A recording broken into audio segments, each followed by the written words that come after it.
இன்றே டவுன்லோட் செய்து உங்கள் ஃபேவரட் ஷோக்களை என்ஜாய் பண்ணுங்க. உன் சித்தப்பா உன் தாத்தாக்கு கொடுத்த வாக்கு நிறைவேற்றணும் இல்லையா? அனசூயா, நீங்க ஒண்ணும் கவலைப்படாதீங்க.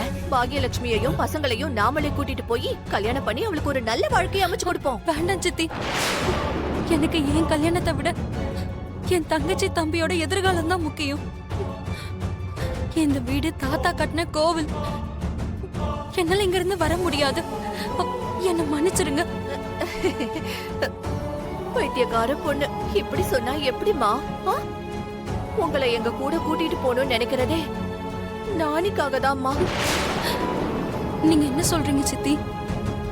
ஆமாமா, டாக்டர் சொன்ன விஷயத்த நீயே கேட்டல்ல. நானிக்கு ஆபரேஷன் பண்ணாம அவன் குணமாக மாட்டான். நம்ம ஊருக்கு வந்துட்டா அங்க பெரிய பெரிய ஹாஸ்பிடல் டாக்டர்ஸ் எல்லாம் இருப்பாங்க. உடனடியா அவனுக்கு ஆபரேஷன் பண்ணிடலாம்.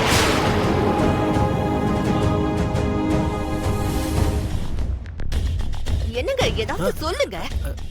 ஆமாமா, சித்தி தான் சொல்லிட்டாலே. முடிஞ்ச அளவுக்கு சீக்கிரமா ஆபரேஷன் பண்ணணும்ல. நானி ஜானவி வரமாட்டேன்னு சொன்னா நீதான் சம்மதிக்க வைக்கணும். அது இல்ல சித்தி, அவங்க கன்னியாகுமரிக்கு. ஐயோ, உனக்கு எதுவும் தெரியாதுமா. நீ வா, நான் சொல்றேன். நீ வா, நான் சொல்றேன். சித்தி, இன்னும் கொஞ்சமா குடி. சொல்லு சொல்லு, உன் தம்பிக்கும் தங்கச்சிக்கும் சொல்லு. சொல்லு லக்ஷ்மி. என்ன சித்தி சொல்லணும்? அது ஒண்ணும் இல்லம்மா, தாத்தா போய் சேர்ந்துட்டாரு. இந்த கல்யாணத்தையும் வேண்டான்னு நிறுத்தியாச்சு. பாவம் நானி நிலைமையும் இப்படி இருக்கு. இப்ப நீங்க 3 பேரும் இந்த கிராமத்துல எப்படி இருப்பீங்க? அதனாலதான் உங்க 3 பேரையும் எங்க கூடவே எங்க ஊருக்கு கூட்டிட்டு போலான்னு இருக்கோம். உங்க ஊருக்கா? நாங்க வரமாட்டோம் சித்தி.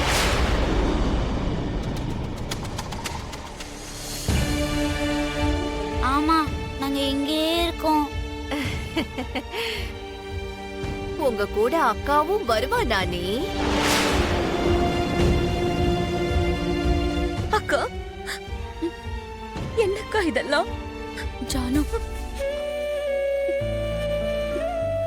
சிட்டில தம்பிக்கு ஆபரேஷன் பண்றதுக்கு நல்ல ஹாஸ்பிட்டல்ஸ் இருக்கும்னு சொல்றாங்க.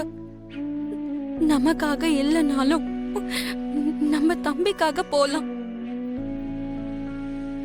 பாத்தியா பாத்தியாமா ஜானவி, அக்காவும் நானும் உங்களுக்காக எந்த அளவுக்கு யோசிக்கிறோம்.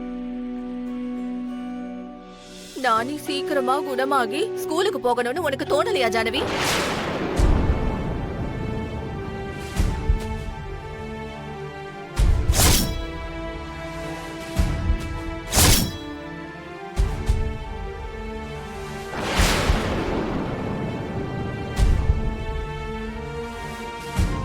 அப்படின்னா இத பத்தி பிளேட்ட தாத்தாவுக்கு நான் எல்லாம் சொல்லிட்டேன் ஜானவி.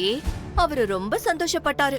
ரொம்ப நல்ல முடிவுமான்னு சொன்னாரு. நீங்க லக்கேஜ் எல்லாம் எடுத்து வைங்க, நான் போய் மத்த ஏற்பாடுகளை பாக்குறேன்.